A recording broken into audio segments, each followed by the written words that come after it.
On this episode of The Whiskey Tornado, it is day 7 of our Advent calendar.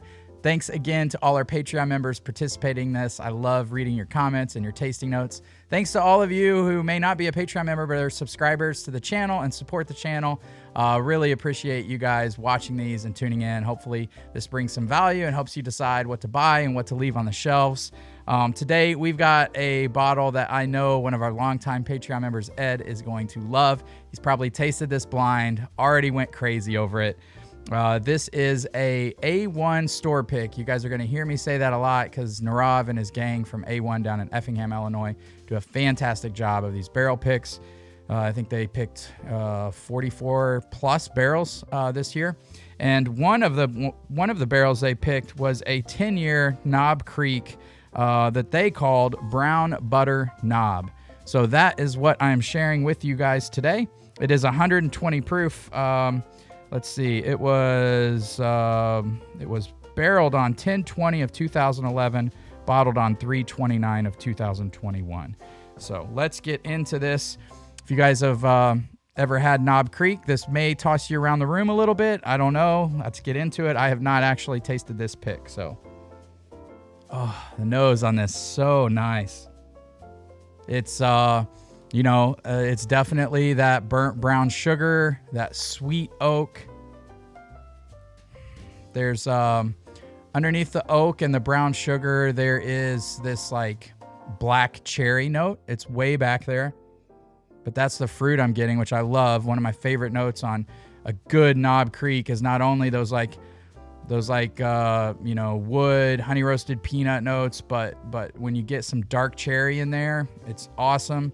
I've had some Knob Creeks where not only do I get dark cherry, but then I'll get like a coconut note, a toasted coconut note. Those are my favorite Knob Creek picks, but this is smelling like that good brown sugar, again, butter. They named it Brown Butter Knob, caramel, sweet oak, and then that black cherry is under there, which I really like. All right, let's get into the taste. Cheers, everybody.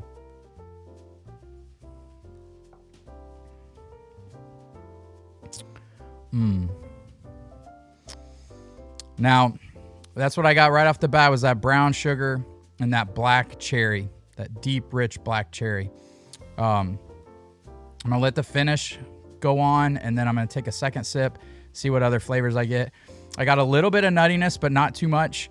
For me, I typically like Knob Creeks better than, let's say, Booker's. A lot of the Booker's products that come out. Booker's products, younger, a little bit harsher, fight you, kick you in the nuts a little bit more.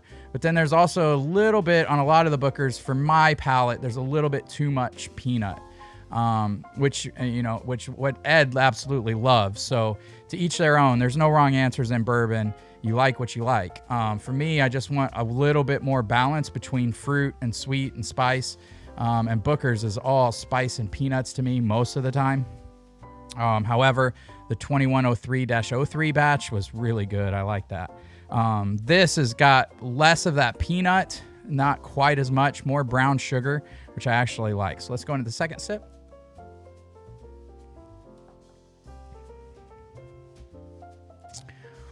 Still getting that like black cherry note. I did get a little bit more peanut there, a little bit more nuttiness, but the brown sugar's still there.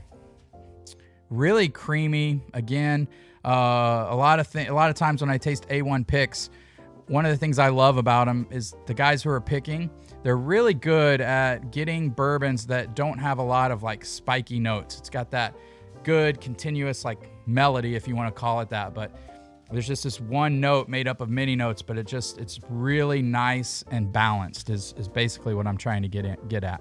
They're really good at picking balanced bourbons, and this is that.